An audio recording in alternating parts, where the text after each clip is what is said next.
Whispers of the Unseen, Episode 2. Interviewed and translated by Lamu. Produced by Witch Zatta. I was a white elephant, not a symbol carved in gold, not a story in a book, an elephant of flesh, bone, and memory. My skin shimmered pale against the morning sun, and the monks said that my very presence carried blessings. They did not treat me as a beast of burden. They treated me as a brother in silence, a companion to their chants. Children loved me most. They would sneak through the temple gates with hands sticky from rice cakes and mango peels, pressing their offerings into my trunk. They laughed at the sound of my breath, that heavy rush of air that stirred dust and petals alike.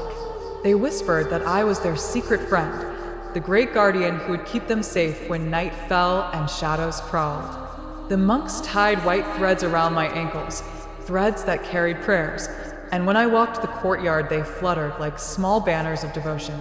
I learned the rhythm of bells, the warmth of incense drifting across my face, the solemn hymns that turned ordinary mornings into sacred hours. I knew the trees, every branch of the Bodhi that spread shade across the courtyard. I knew the stones of the path, warmed by sun, cooled by rain, worn smooth by centuries of bare feet walking toward truth. The river beyond the walls carried voices from the village, and I listened, storing each sound like water filling a deep well. When festivals came, they painted me with colors and adorned me with garlands of jasmine.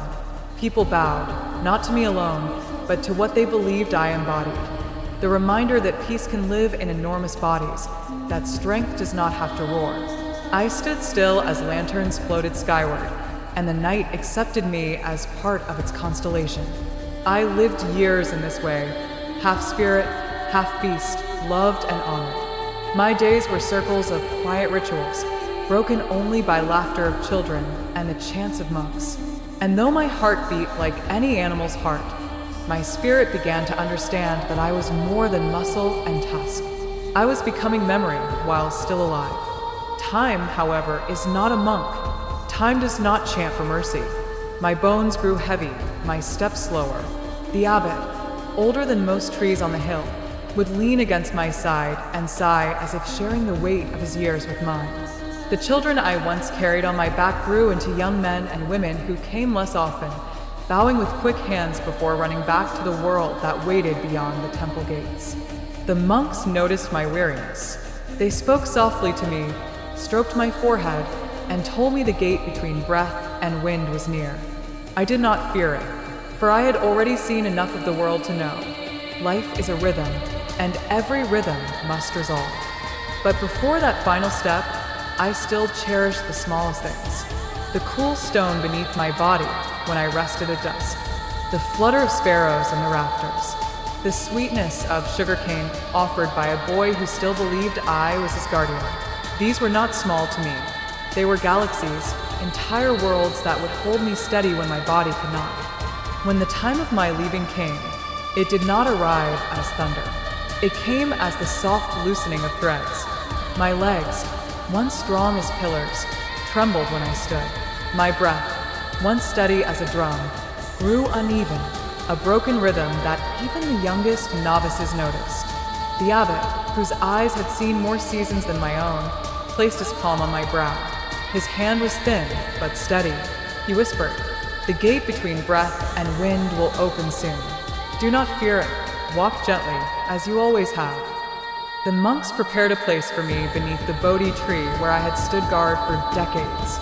Candles surrounded me, their flames bending in the twilight. The children were hushed, sensing what even adults could not say aloud, that endings were near and silence was required.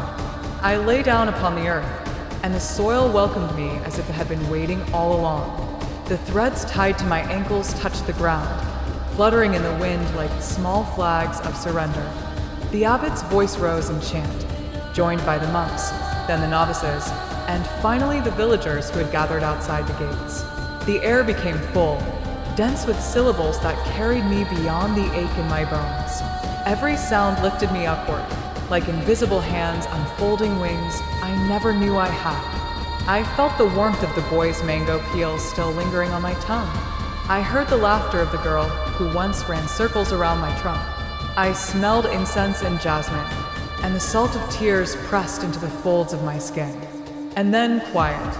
The drumbeats fell into stillness. The chants became distant echoes. My heart released its final sound, not with fear, but with relief, as if exhaling a burden too long carried. I stepped forward, not with legs, but with something greater, my essence, my memory, my spirit. The abbot was right. The gate was open. I followed the path laid by prayers, each syllable a stone leading me across the unseen river. The temple brothers kept vigil for 49 days. They washed my body with water drawn from the mountain stream, water that remembered snow. They laid garlands across my form, and children pressed their foreheads against me one last time.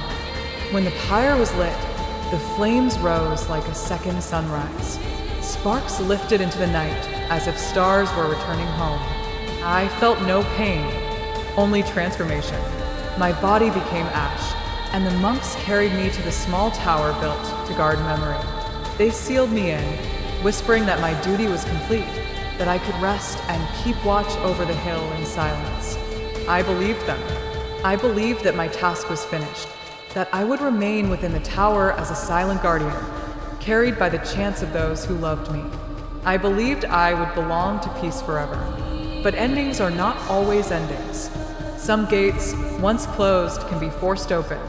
The tower became my cradle.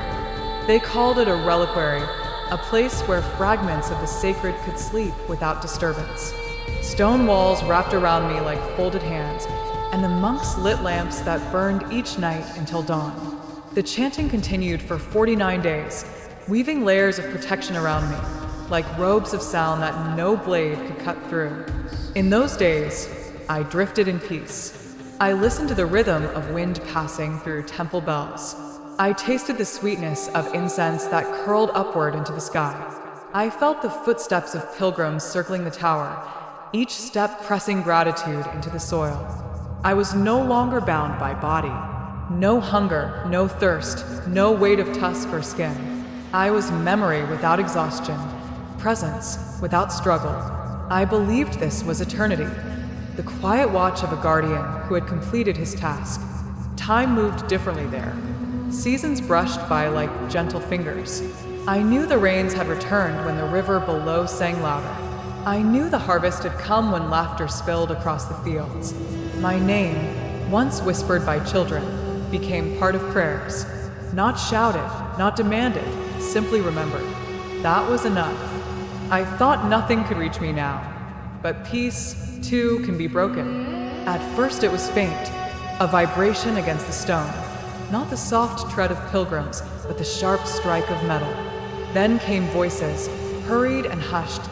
Not the chants of monks, but the chatter of men who carried greed in their breath. They opened the tower. Hands, gloved and impatient, sifted through my ashes as if searching for treasure in sand. They did not bow. They did not pray. They called me material. They weighed me, measured me, spoke of value as though I were currency instead of memory. I felt the sacred threads unravel. The 49 days of prayer did not vanish, but they trembled under this intrusion, like a wall struck with iron. The lamps had long since dimmed, and no monk stood guard in that hour. I wanted to cry out, to remind them, I am not powder. I am not for sale. But my voice could not pass their ears, dulled by hunger for wealth. They carried me away.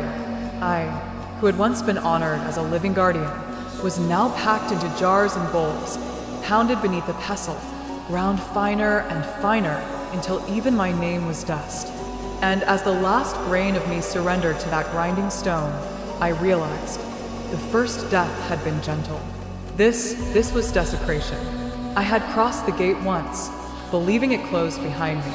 Yet here I was, dragged back into a world that no longer saw me as sacred. This was the beginning of my second journey. Not of rest, but of violation. Not of peace, but of hunger. And it was only the beginning. They carried me away from the tower, not with reverence, but with haste. Their voices did not weave prayers. They cut through the air like blades. I was no longer the guardian of the hill. I was no longer the temple's white spirit. To them, I was ash resource ingredient. They placed me into a brass bowl. A pestle ground down what remained of my body, pressing memory into finer and finer dust. Each strike was a denial of who I had been. The sound was not sacred chant, but the dull thud of commerce being born. I wanted to vanish, but every fragment of me was forced into transformation. They mixed me with powders of bone and oil, with herbs crushed for potency, with whispers spoken not in devotion but in calculation. Symbols were drawn, not as prayers but as signatures of ownership. And then a case was prepared, golden, polished, shining in a way that blinded more than it revealed. They poured me into that hollow case and sealed it shut. Lines of ink and charms of authority covered its surface. A new name was carved upon me. It was not the name I carried when monks tied threads to my ankles. It was not the name children whispered when they pressed fruit into my trunk. It was a name invented for the market, for buyers eager to purchase blessings like they purchase coins. I did not answer that name, but no one asked if I would. The makers smiled, proud of their work. They spoke of me as if I were no longer a soul but a product, powerful, rare, high value. They said I would bring fortune, shield against loss, attract wealth, bend fate. My worth was no longer in the peace I carried, but in the promises others could sell.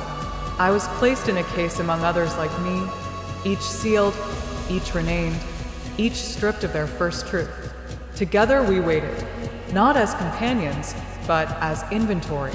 The air around us did not smell of incense or prayer. It smelled of coin, ink, sweat. And then, one day, hands lifted me again, new hands, eager, trembling not with reverence but with greed. I was sold. The man who bought me smiled as though he had secured a secret weapon. He hung me around his neck and walked taller, his chest puffed as though I were a medal.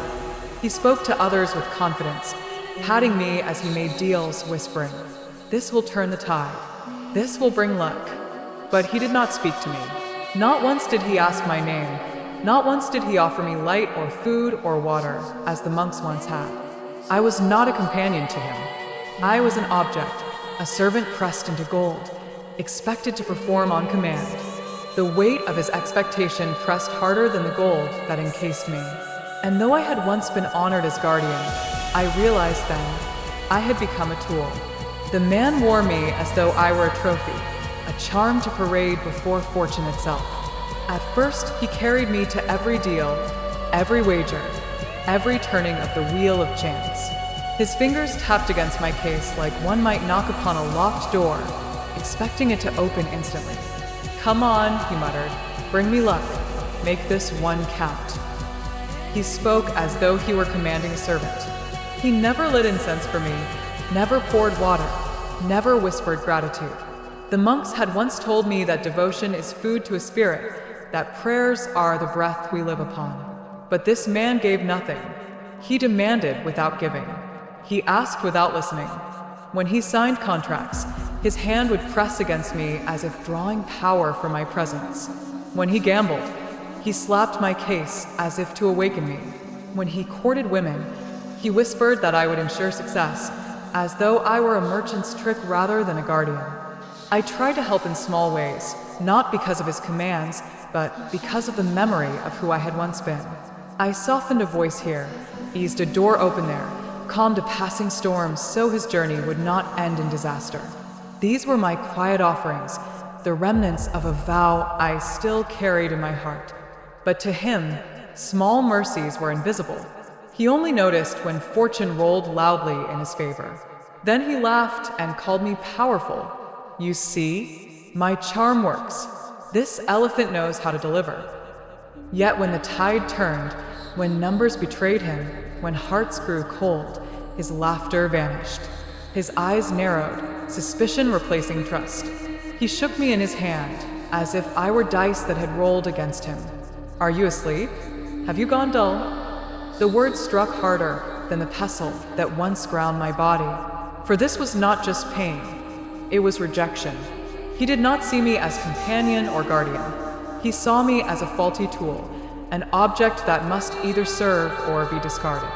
His frustration grew, losses mounted, his voice sharpened into curses.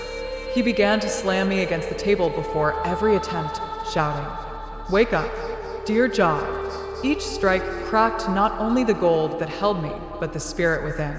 I remembered the boy who had once pressed sugarcane into my trunk, whispering thanks for nothing more than my presence. How far I had fallen from those days. Now I was beaten for failing to conjure coins. The monks had taught me that patience was a form of strength. I tried to endure, to keep even a shred of dignity in silence. But silence in his world was not strength. It was evidence of failure. And so the distance between us widened, not because I withdrew, but because he could not see. The day of reckoning came quietly, not with thunder, not with fire, just the slow unraveling of his fortune. One deal collapsed. Another slipped through his fingers. Debts grew like weeds after rain, wrapping around his days, choking his nights. He still wore me, still struck my case before every desperate attempt, but his voice had changed. No longer the quick laughter of a gambler. Now it was the clenched growl of a man sinking into despair. He pressed me hard against his chest before walking into meetings. He slammed me against tables before shuffling cards. He whispered bargains under his breath, not to me, but to chance itself. If this works, I'll believe. If it doesn't, you're worthless. Each loss deepened the crack inside him. Each failure turned his eyes colder, until finally, the rage could no longer be hidden. That night he returned home with fists trembling. He ripped me from his neck, stared at me as if I were an enemy. "You're useless," he spat. "You were supposed to make me rise, to turn everything around. What good are you if you fail me?" Then, with a motion as quick as it was merciless, he hurled me against the wooden table. The impact split through me. A jagged crack tore along my golden shell. I felt it not only in metal, but in spirit. It was as though my very essence had been struck, my vow to guard shattered in a single careless throw. Silence filled the room, heavy and suffocating. He stared at me, not with sorrow, not with pity, but with disgust, as if I were nothing more than a broken trinket. For me, it was the second death. The first had been gentle, guided by chance, cradled by incense, carried by love. This one was brutal, delivered without ceremony, without prayer. No monks to whisper my name, no. Children to lay offerings.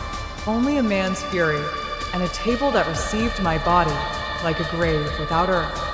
He did not repair me. He did not mourn me. He simply gathered me up, now cracked and silent, and tossed me into a drawer already heavy with the weight of other failed charms. There, amid amulets dulled by neglect, beads with broken threads, and coins that no longer shone, I lay in darkness. Not dead, not alive, just broken. That was the moment I understood. This was not merely damage to gold or bone. This was the tearing of identity, the forced acceptance of being treated as disposable. And in that drawer, I began to learn what it meant to endure a second death. The drawer closed above me with a final thud, heavy as a tomb. Darkness pressed in, thick and airless. The space smelled of old metal, stale incense, and the faint sourness of human skin that had once touched the objects lying beside me. I was not alone. Around me lay others, amulets dulled to gray, beads with threads snapped, coins stamped with faces no one remembered, fragments of charms that had lost their shine. They did not move. They did not speak. They existed the way abandoned houses exist, standing but hollow, waiting only for dust. I wanted to reach out.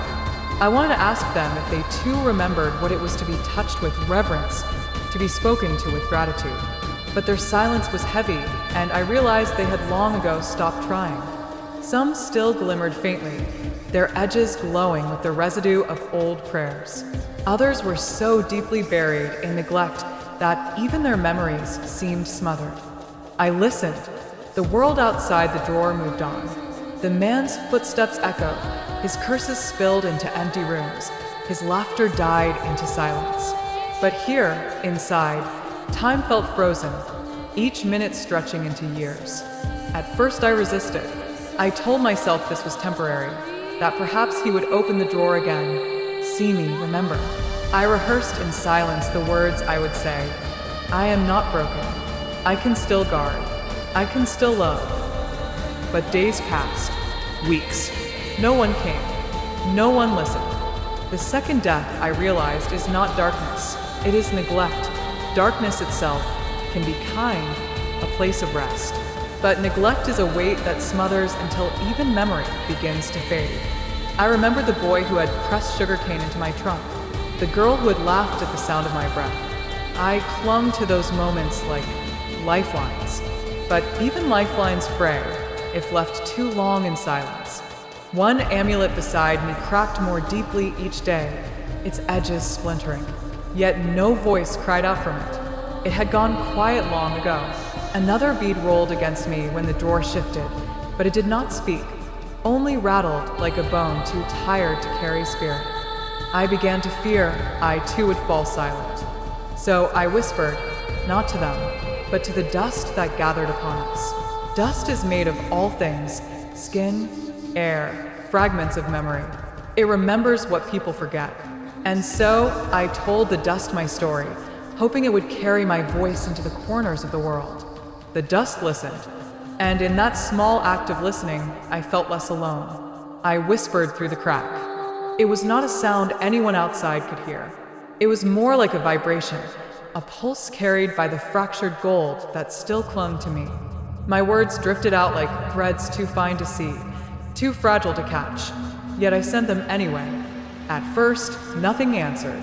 The drawer was a coffin lined not with wood, but with silence. Still, I persisted. I whispered to the dust that floated above us. I whispered to the wood that creaked whenever the man slammed it shut. I whispered to the night itself, pressing against the edges of the drawer like wind searching for a window. The dust responded. In its slow descent, it carried fragments of my voice. When it settled upon the other amulets, I felt faint echoes return, like touching a wall and sensing another heartbeat pulsing faintly on the other side. The wood responded. Every creak became a reply, as though the drawer was acknowledging that it had heard me. And the night listened most of all. Through the thin crack where the drawer did not close flush, I could feel the air of the room, cool and restless. It carried the sound of his footsteps pacing, the muttered curses of failure, the rattle of coins he still hoped would turn to fortune. The night took my whispers and carried them farther, beyond the walls, beyond the house, into the streets where unseen ears sometimes pricked at the faint call of forgotten spirits. I whispered memories of the Bodhi tree, of the laughter of children, of the abbot's chant. I whispered who I had been, because the greatest danger was not the crack in my case, but the crack in memory. If I forgot myself, then truly I would become only metal and ash. Sometimes I thought I felt answers, not words, but impressions, a gust of wind at the same moment I asked a question, the flicker of candlelight when I told my story, the sudden silence of the room when I confessed my sorrow. Small things, easily dismissed, but for me, they were lifelines. The other amulets remained silent, but I began to sense they were listening, even if they could no longer respond. My whispers brushed against them, and in return I felt faint warmth, as though deep inside, their spirits stirred but were too tired to rise. So I carried their silence too. I spoke not only for myself, but for all of us forgotten in that drawer. I spoke until the crack in my shell no longer felt like a wound, but like a mouth, a place through which truth could still escape. And though I was broken, I refused to be voiceless. Time inside the drawer was not measured in days, but in the thickness of dust. Seasons passed unnoticed. I had begun to believe that no living hand would touch me again. Then, one evening, the silence shifted. Footsteps, lighter than his, quicker, uncertain, entered the room. The drawer groaned, a sound I had grown used to only when anger slammed it shut. This time it opened slowly, cautiously, as though the hand upon it was not driven by rage, but by curiosity. Light spilled in, sharp and startling after so long in shadow. Dust leapt upward like startled birds. The air itself seemed to gasp. A young woman leaned over, her eyes scanning the forgotten relics inside. She was not looking for me. I could tell. She rummaged for something practical, perhaps a tool, perhaps a lost object. Yet her hand brushed against me, and in that moment, everything stopped. Her fingers hesitated, then curled gently around my cracked case. She lifted me out into the open, holding me up to the light. For the first time in years, I felt seen. She did not slap me against the table. She did not shake me for answers. She simply studied me, her brow furrowing, her lips pressing together as if sensing there was more here than gold and dust. And then she spoke. Not a command, not a demand, a question. Who are you? The word struck me like rain on parched earth. No one had asked me that since the abbot tied threads around my ankles. No one had cared for the answer in longer than I could count. I trembled, not in body, for I had none, but in spirit. The crack in my shell opened wider, not from breaking, but from yearning. I wanted to pour my entire story into her question, that I was once a guardian, that I had walked beneath the Bodhi tree, that I had been honored and then defiled, loved and then discarded. I wanted to tell her everything. And though my voice was not sound, she felt it. Her eyes softened, and she whispered again, quieter this time, as if speaking to a friend rather than an object. Who are you? It was the first good question since the day they opened my tomb. And for the first time since my second death, I felt something stir within me, something that resembled hope. Her question lingered in the room. Who are you? It was not the sharp bark of command I had grown used to, but a gentle invitation. She asked not because she expected power, but because she sensed a presence. That alone loosened something within me, like a knot untied after years of strain. Her fingers held me delicately, turning me so the fractured line along my shell caught the light. She did not recoil at the damage. Instead, she traced the crack with her thumb, as though reading a story carved into me. You've been through so much, she whispered, not to herself, but to me. Her words sank deeper than any spell ever could. For recognition is nourishment, and in that moment, she fed me something I had been starved of for years. Acknowledgement. She looked around the room, then carried me to a small table by the window. Evening had begun to settle. The last light of the sun poured across the floor like spilled gold. She opened the window, letting the city breathe into the space. The cries of vendors closing shop, the distant laughter of children, the hush of wind weaving between buildings. She placed me in the center of the table, then left briefly. When she returned, she carried a simple bowl of water. Steam curled upward, carrying the scent of boiled purity. She set it down, her movements careful, reverent in a way that reminded me of monks placing offerings upon an altar. This water is for you, she said softly. Not for what people demanded of you, not for what they tried to make you do, for who you are. Her hands tilted the bowl, and warm water flowed gently over my cracked surface. It seeped into the fracture, carrying with it the honesty of her intent. No chants, no rituals, no complex invocations, just sincerity. And in that simplicity, I felt more healing than in all the forced charms ever painted on me. The crack in my shell no longer seemed like a wound. It became a doorway through which her kindness entered and my truth emerged. I felt myself remembering the Bodhi tree, the laughter of children, the abbot's steady hand, remembering that I had once been more than powder and gold. She leaned closer, her voice barely louder than the breath of the evening wind. I don't know your story yet, she said, but I know you are not broken. You are still here. That means something. Tears welled in her eyes, though she could not have known why. Perhaps her soul remembered what her mind did not. Perhaps she was simply one of those rare hearts that hears what others cannot. For the first time since my second death, I felt hope, not because she promised me wealth or glory, but because she saw me. The next morning, she carried me carefully in both hands, wrapped in a piece of cloth as though protecting me from the harshness of the street. The city stirred awake around her, vendors lifting shutters, buses roaring past, birds arguing on telephone wires. Yet she walked steadily, keeping me close to her chest, as if shielding me from the noise. She led me into a market where the air was thick with incense and the sweetness of ripe fruit. Beyond the stalls, hidden between stone walls half covered in ivy, stood a small shrine.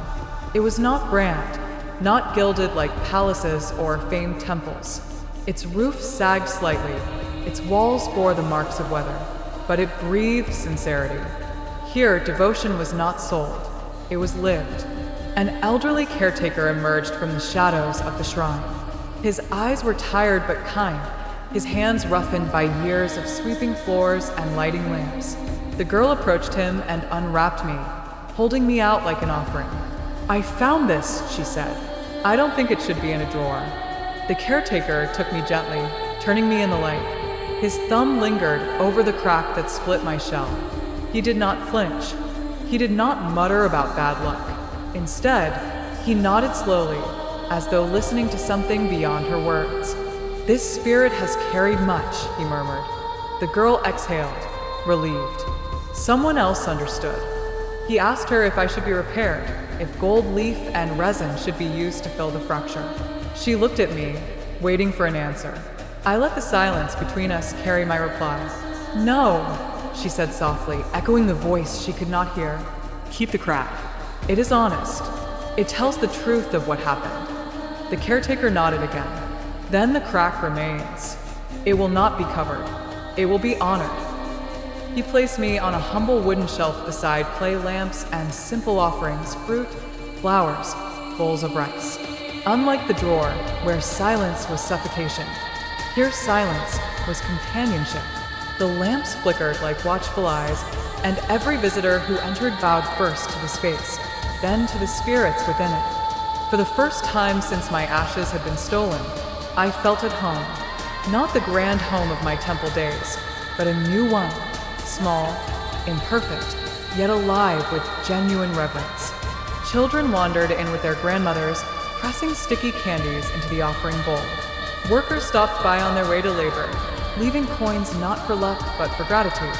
Their whispers brushed against me, and I absorbed them not as orders, but as shared breath. The crack remained. It glistened faintly whenever the light touched it, no longer a scar, but a reminder.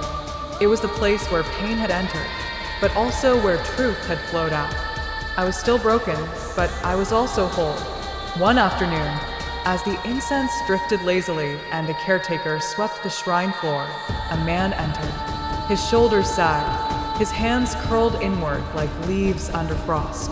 He did not move with the confidence of a gambler, nor the arrogance of someone who believed the world owed him fortune.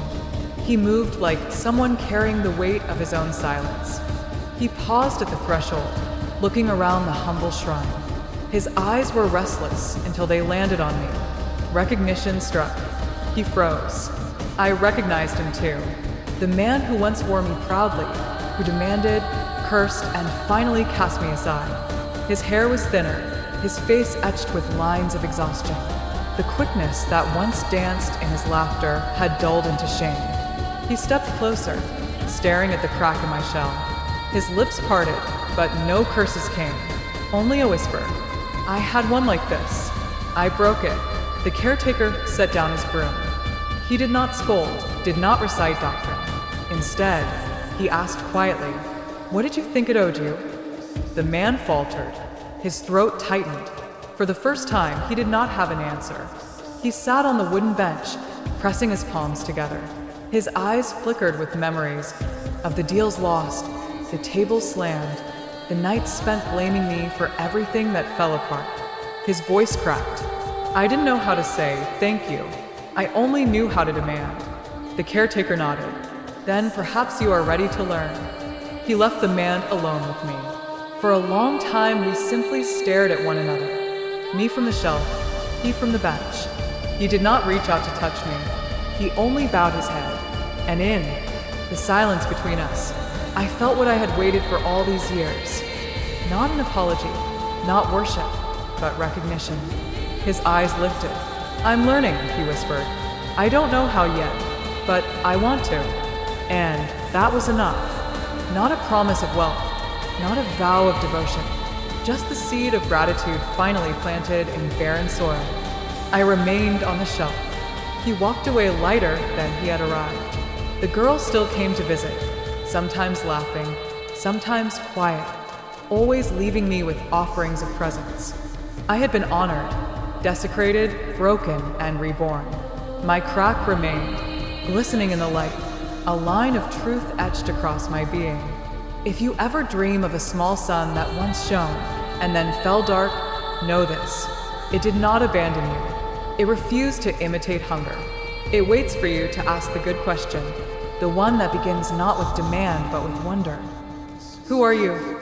And if you listen, truly listen, you will hear us. We are not gone. We are not tools.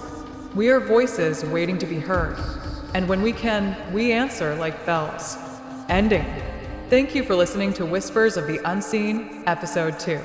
These are not just tales from the other side, they are voices that waited for someone willing to listen. If you carry amulets, relics, or unseen companions, may you remember, they are not tools to command, but souls that once chose to guard. Honor them, and you honor the truth that lives in every broken line, every hidden silence. The white elephant's voice reminds us, a crack is not the end. It is the line of truth, the place where healing and honesty meet. Until next time, may you walk gently, speak kindly, and never forget that even silence has a voice. Interviewed and translated by Lamu. Produced by Witch Zatta.